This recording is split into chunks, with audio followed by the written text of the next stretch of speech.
Hi, my name is Erica Olson. Today we're going to talk about developing and using action plans as part of your strategic planning process. This is a follow-up whiteboard session from how to develop SMART goals, so if you haven't checked that out, look at that first. Let's move into what we've got to talk about today, which is action plan development. We've already established our SMART goal. In this example, we want to realize 10% growth in our business coming from the small business market by the end of the year. So that's the goal we set for the organization, or one of them.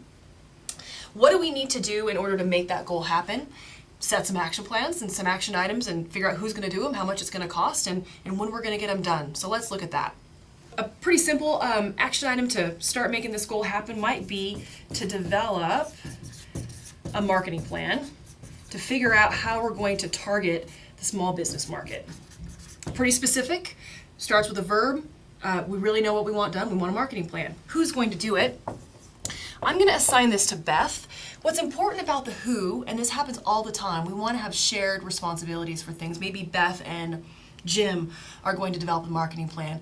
Highly recommend having one lead person who we can hold accountable and who they can hold accountable themselves as well for getting this item done. So in this case, it's Beth, one person, the lead.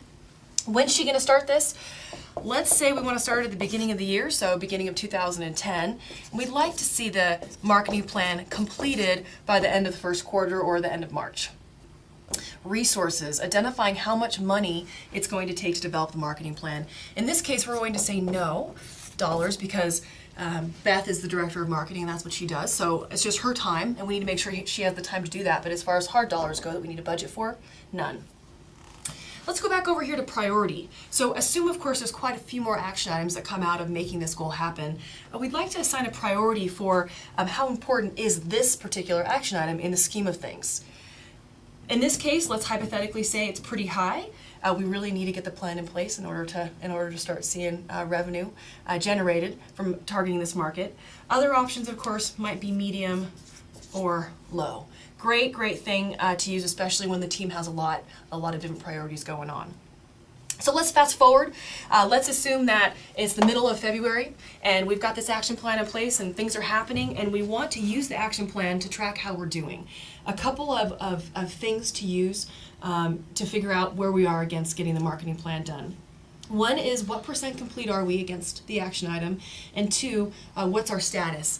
We love, and everybody seems to love, the whole red, green, yellow light concept, so we'll talk about how we use those. But first of all, % complete. So it's February 15th, and let's say Beth told us that she feels like she's about 50% done with the marketing plan. Certainly for those of us that are a little bit more quantitative in nature, we'd like how do we know we're 50% done? And in this case, we're really asking Beth to tell us how she feels and what % complete she feels she is against the item. And that's just our recommendation. It's just a gut check. We're not looking for something hard and fast, just how are we doing? What % complete? So then we go over to the status. Is it on target, not on target, or past due? Well, in this case, since it's not due until the end of March and it's the middle of February and she's about 50% done, I'd say she's on target. She can give herself an on-target green light.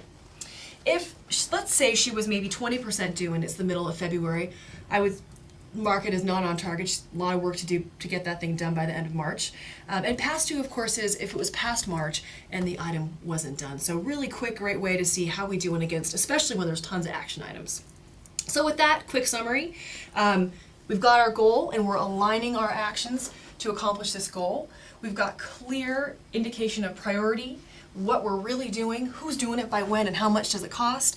And then when we move into actually using the action plans, we assign 2 indicators to how we are doing against the action item, what % complete and red, green, yellow light. And that's developing and using action plans.